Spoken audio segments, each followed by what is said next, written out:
Bright Duty. Every student matters. Now, what are isobars? Now, isobars are atoms of different element,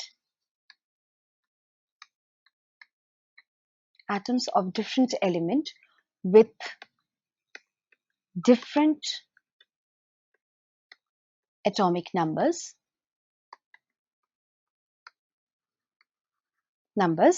but same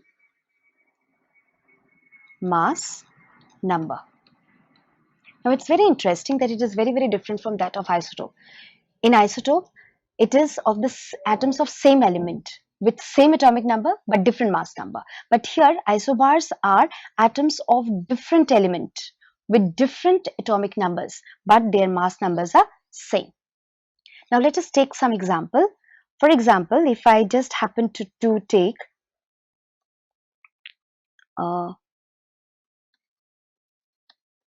argon,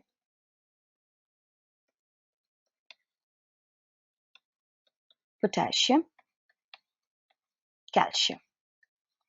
Now here you can clearly see that they are atoms of different elements. This is of argon, this is of potassium, and this is of calcium. And their atomic numbers, they are atoms of different elements, and their atomic numbers are also different. But when you look into their mass numbers, then you would find that their mass numbers are same.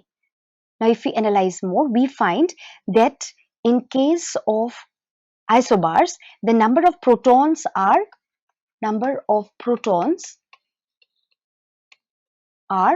different. Yes. So in this case, for argon it is 18. The number of proton for potassium is 19, whereas that for calcium is 20. But what about the number of neutrons? Because that number of proton plus number of neutron makes the mass number. So we know that the mass number is equal to neutron plus proton. Now here it is given to be 40 and neutron plus 18. So therefore n is equal to 40 minus 18, which is equal to be 222. Clear? Whereas the number of neutrons in case of potassium would be equal to 21, and the number of neutrons in calcium is going to be 20. So here you would find that even the number of neutrons are not same. So the number of neutrons are also different.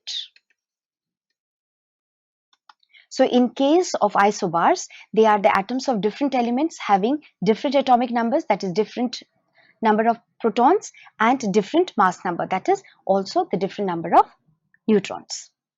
Similarly, if I just take another example like cobalt and nickel. Now here again you see that the atomic number is different. They are atoms of different element, cobalt and nickel. Cobalt has an atomic number of 27, nickel has an atomic number is 28. That is, cobalt has number of proton in cobalt is 27 and nickel is 28. Whereas in case of cobalt, the mass number is 64. The mass number here is also 64. But we know that in isobars, the number of neutrons are also different. So here, though the mass number is different, though the atomic number is different, but the mass number is same. So these are some of the examples for isobars, which are very, very different from that of isotopes.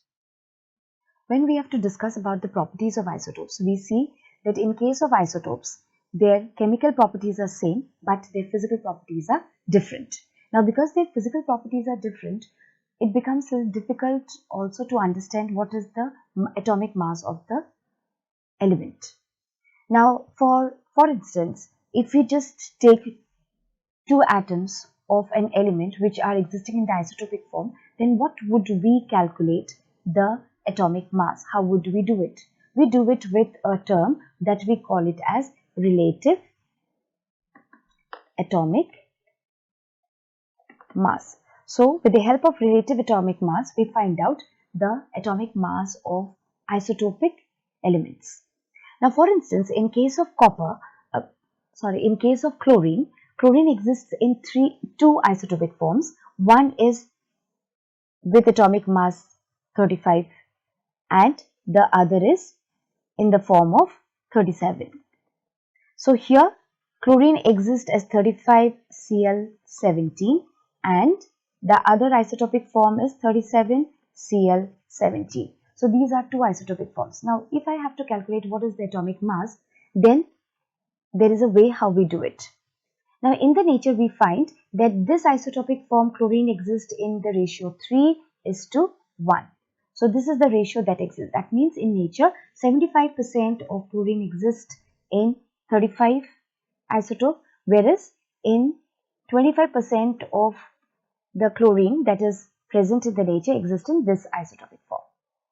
So if I have to calculate the atomic mass, then we would be calculating the relative atomic mass, which will be equal to, how would we do? We are going to take the mass number, which is equal to 35 into 75, because 75% of the nature consists of this particular isotopic form of chlorine, divided by 100 plus 37. This is the next isotopic form, which exists 25% of the nature exist in this isotopic form. So we find when we calculate, it becomes 105 by 4 plus 37 by 4, which is equal to 142 by 4 or is equal to 35.5. So this is, so 35.5 is the relative mass unit of chlorine, whereby it includes both the isotopic form of chlorine. So when we calculate the atomic mass of chlorine, then it is considered to be 35.5. Why? Because we had taken into consideration both the isotopic form, chlorine existing in 35 form as well as chlorine existing in 37 form. So we had taken both the ratios into consideration and had brought it down to a relative atomic mass.